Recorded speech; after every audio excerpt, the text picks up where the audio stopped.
জানেন বাংলাদেশে ছাত্রদের চাকরির ক্ষেত্রে বৈষম্য ছিল তা নিরসনের জন্য মূলত বৈষম্য বিরোধী ছাত্র আন্দোলনের নেতৃত্বে একটি ছাত্র আন্দোলন শুরু হয়েছিল। কিন্তু পরবর্তীতে ছাত্র আন্দোলনকে দমনের জন্য একটি ফ্যাসিস্ট রেজিম খুব কঠিনভাবে তারা ছাত্রদের উপর দমন পীড়ন চালায়, গুলি চালায় এবং শত শত মানুষকে হত্যা করে। তারপরে এই হত্যাকারী গোষ্ঠী যখন আমরা বিচার চেয়েছিলাম তাদের কাছে, তখন তারা কি করেছিল, প্রত্যেকটা বিচারের দায়, প্রত্যেকটা হত্যার দায় দেশের ছাত্র জনতার উপর চাপিয়ে দেওয়ার অপচেষ্টা চালিয়েছিল। ঠিক সেই মুহূর্তেই দেশের ছাত্র জনতা গণপ্রতিরোধ গড়ে তোলে। বাংলাদেশের ছাত্র জনতা সবসময় শান্তিপ্রিয় ছিল। এদেশের ছাত্র জনতা 1952 ঘটিয়েছিল, 1956 ঘটিয়েছিল, 66 ঘটিয়েছিল, 69 ঘটিয়েছিল, 71 ঘটিয়েছিল, 89 ঘটিয়েছিল। প্রত্যেকটা আন্দোলনই ছিল ছাত্রদের নেতৃত্বে শান্তিপূর্ণ আন্দোলন। এবারও ছাত্ররা যখন শান্তিপূর্ণ আন্দোলন করছিল তখন গণহারে গুলি করে ছাত্রলীগ যুবলীগকে লেলিয়ে দিয়ে এদেশের ছাত্র জনতার উপর নির্মম হত্যাকাণ্ড পরিচালনা করা হয়। এখানে ছাত্রলীগ যুবলীগের সাথে পেটুয়া বাহিনী হিসেবে ব্যবহার করা হয় দেশের আইন শৃঙ্খলা বাহিনীকে, যেটা এদেশের মানুষের টাকাই কেনা বুলেট এদেশের মানুষের বুকে বিদ্ধ হয়। যার পরে এদেশের প্রতিটা প্রান্ত থেকে, গ্রামগঞ্জ, প্রত্যেকটা ইউনিয়ন ওয়ার্ড থেকে মানুষজন ঢাকা অভিমুখে আমরা যখন লং মার্চের আহ্বান করি, প্রত্যেক মানুষ, কোটি মানুষ ঢাকার রাজপথে নেমে আসে। সকাল থেকে তারা দমনের চেষ্টা করে এবং বিভিন্ন জায়গায় স্নাইপার বসিয়ে প্রচুর মানুষকে হত্যা করে। পরবর্তীতে যখন গণপ্রতিরোধের মুখে পড়ে তখন রাস্তা ছেড়ে পালায় এবং এই ফ্যাসিস্ট রেজিমের প্রধান হেলিকপ্টার দিয়ে গণভবন থেকে পালিয়ে যায়। এদেশের ছাত্র জনতা তাদের সম্পত্তি বুঝিয়ে নেয়। তো আমরা বারবার বলেছি, গণভবন এদেশের মানুষের সম্পত্তি, কোনো খুনি, কোনো ফ্যাসিস্ট এই গণভবনে থাকতে পারবে না। ঠিক ছাত্র জনতা তাদের সম্পত্তি বুঝিয়ে নেয় এবং গণভবন থেকে ফ্যাসিস্ট সরকারকে, খুনি সরকারকে বিতাড়িত করে। তার পরবর্তীতে যেটা হচ্ছে, যখন তারা পরাজিত হলো তখন দেশের বিভিন্ন প্রান্তে তারা সংখ্যালঘুদের উপর হামলা করা শুরু করলো। তারা বিশ্বের কাছে দেখাতে চাচ্ছে বাংলাদেশ একটি সাম্প্রদায়িক দেশ। কিন্তু এদেশের এই রিজিয়নের মানুষ হাজার হাজার শত শত বছর ধরে সাম্প্রদায়িক সম্প্রীতির সাথে বসবাস করে আসছে। আমি যখন আমার গ্রাম দীপাতিয়ায় আমার বাবার কলিগ, আমাদের সনাতন ধর্মাবলম্বী, আমরা নিয়মিত ওনাদের বাসায় যাই, ওনারা আমাদের বাসায় আসেন। আজকে যখন বিজয় মিছিল হয়েছিল, আমার বাবাকে সাথে নিয়ে আমাদের এলাকার সনাতন ধর্মী মানুষজন বিজয় মিছিল করেছে। প্রত্যেকটা জায়গায় দলমত নির্বিশেষে মানুষ ঐক্যবদ্ধ। এখানে কেউ গোলাপানিতে মাছ শিকার করতেছে পরাজিত গোষ্ঠীটি, যারা পাকিস্তানি প্রেতাত্মাদের মতো, পাকিস্তানি হানাদার বাহিনী প্রেতাত্মাদের মতো মুক্তিযুদ্ধের চেতনাকে ব্যবহার করে বারবার এদেশের সাম্প্রদায়িক সম্প্রীতি নষ্ট করার জন্য উঠে পড়ে লেগেছিল। তারা এখন এদেশের ইমেজ, তারা যখন এদেশে থাকতে পারে নাই, ফ্যাসিস্টরা যখন এদেশ থেকে বিতাড়িত হয়েছে, তখন তারা এদেশের মানুষের ইমেজ নষ্ট করার জন্য প্রতিটি জায়গায় হামলা ভাঙচুর শুরু করেছিল, যার সাথে এদেশের ছাত্র জনতার ন্যূনতম সম্পর্ক নেই। আরেকবার বলছি, এদেশের ছাত্র জনতা এই সাম্প্রদায়িক সম্প্রীতি বিনষ্টের যে খেলা চলতেছে এর সাথে ন্যূনতম সম্পর্ক নেই।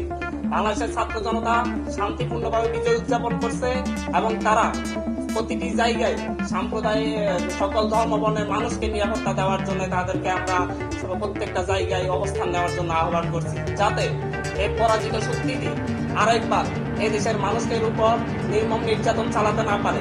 তারা এখন মুখোশ পাল্টে সাধারণ ছাত্র জনতার ভিতরে ঢুকে এদেশের সাম্প্রদায়িক সম্প্রীতি বিনষ্ট করে এদেশকে সন্ত্রাসী কার্যকলাপ পরিচালনার অপচেষ্টা চালাচ্ছে। কিন্তু ছাত্র জনতা যেভাবে একটি ফ্যাসিস্ট সরকারকে প্রতিরোধ করেছে, সুতরাং এই সাম্প্রদায়িক সম্প্রীতি বিনষ্টের সাথে যারা লিপ্ত তাদেরকে প্রতিরোধ করতে এদেশের ছাত্র জনতার 10 মিনিট সময়ও লাগবে না। এদেশের ছাত্র জনতা রাজপথে আছে। আমি বৈষম্য বিরোধী ছাত্র আন্দোলনের পক্ষ থেকে এদেশের ছাত্র জনতাকে বলবো, প্রতিটি জায়গায়, প্রতিটি গ্রামে গঞ্জে, প্রতিটি পাড়া মহল্লায় সাম্প্রদায়িক সম্প্রীতি রক্ষার্থে আপনারা সকলে আমাদের সংখ্যালঘু ভাই বোনদের নিরাপত্তা দেওয়ার জন্য সকলে দাঁড়িয়ে যান, যাতে আর কেউ এই ঘোলা পানিতে মাছ শিকার করতে না পারে।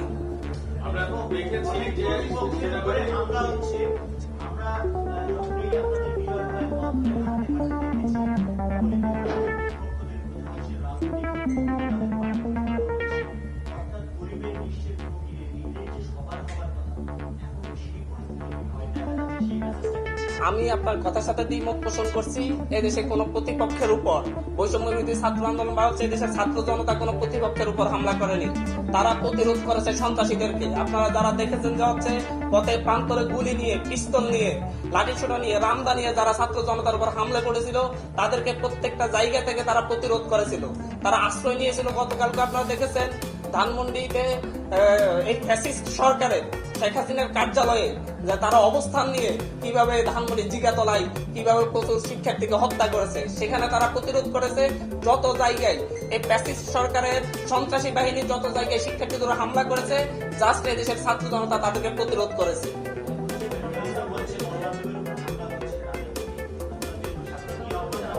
আমি বৈষম্য বিরোধী ছাত্র আন্দোলনের পক্ষ থেকে বিকাল বেলায় একটি লাইভ করেছি, কালকে রাতে একটা ভিডিও দিয়েছি।